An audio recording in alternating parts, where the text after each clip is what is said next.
Assalamualaikum warahmatullahi wabarakatuh. Di sini saya selaku kelompok 1 akan mempresentasikan bersama teman-teman saya mengenai UK 2. Oke, di sini saya akan menjawab pertanyaan nomor 1 dengan pertanyaan menjelaskan dengan menggunakan contoh 2 poin aspek budaya individu yang dapat berpengaruh dalam perilaku konsumen. Saya akan menjelaskan tentang proses mental. Proses mental sendiri adalah cara konsumen memahami dan menginterpretasi dalam mengingat informasi yang berkaitan dengan produk atau jasa. Dalam mental sendiri itu pasti sangat berpengaruh kepada habit dan keseharian, yang mana konsumen setiap orang yang mengkonsumsi produk pasti akan harus bisa mengingat informasi yang berkaitan dengan produk yang diinginkan.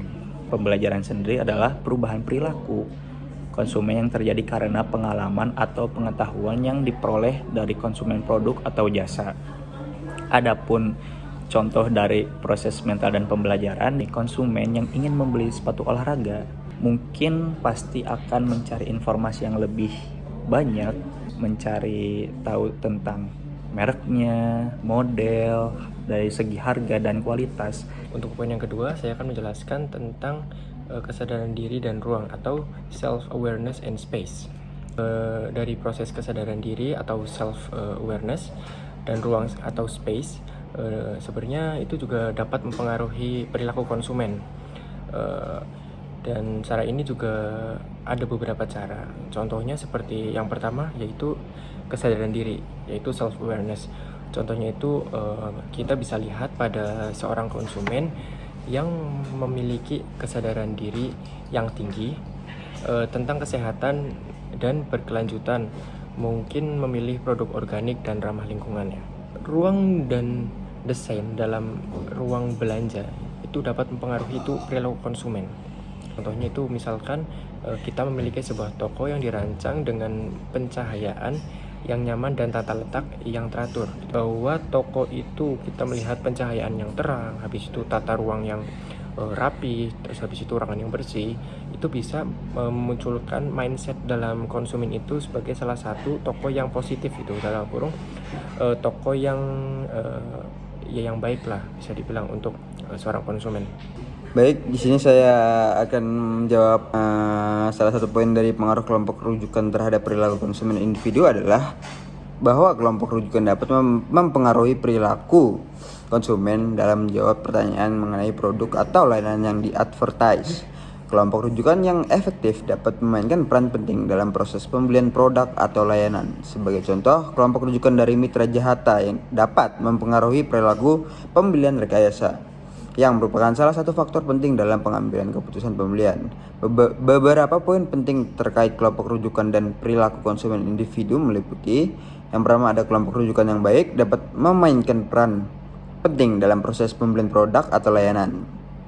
Yang kedua, ada perilaku pembelian rekayasa yang merupakan salah satu faktor penting dalam pengambilan keputusan pembelian. Yang ketiga, ada kelompok rujukan dapat mempengaruhi perilaku konsumen dalam menjawab pertanyaan mengenai produk atau layanan yang di-advertise.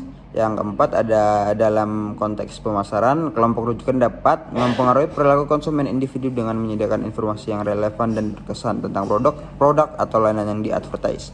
Kelompok rujukan yang baik dapat membantu konsumen dalam membuat keputusan pembelian yang lebih terinformasi dan yang mencuat. Oke, saya akan melanjutkan dan menjelaskan contoh di nomor 2.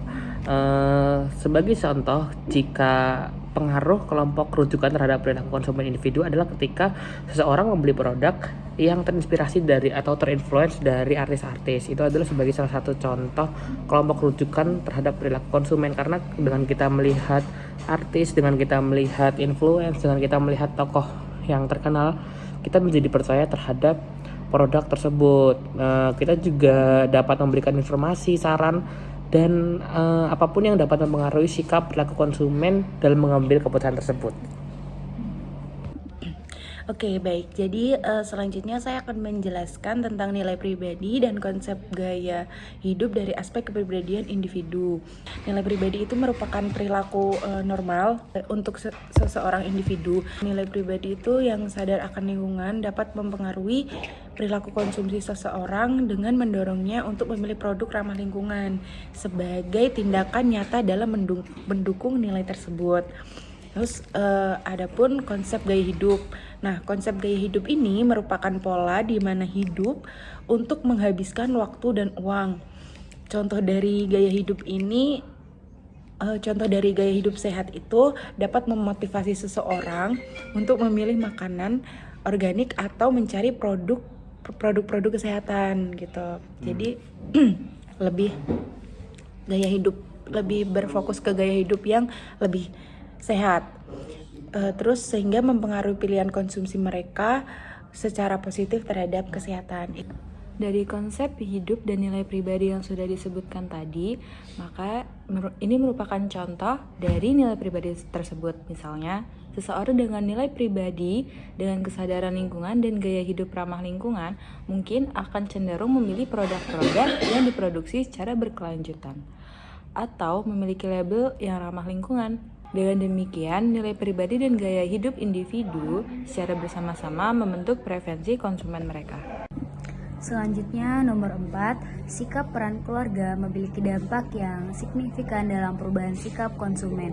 Perubahan gaya hidup dalam keluarga. Contohnya, jika sebuah keluarga memutuskan untuk mengadopsi gaya hidup yang lebih sehat seperti berolahraga secara teratur dan mengonsumsi makanan organik, anggota keluarga mungkin akan mengubah preferensi mereka dalam hal pembelian produk seperti makanan sehat, perlengkapan olahraga, atau suplemen kesehatan. Sekian penjelasan dari kelompok kami. Kurang lebihnya mohon maaf. Wabillahi taufik wal hidayah. Wassalamualaikum warahmatullahi wabarakatuh.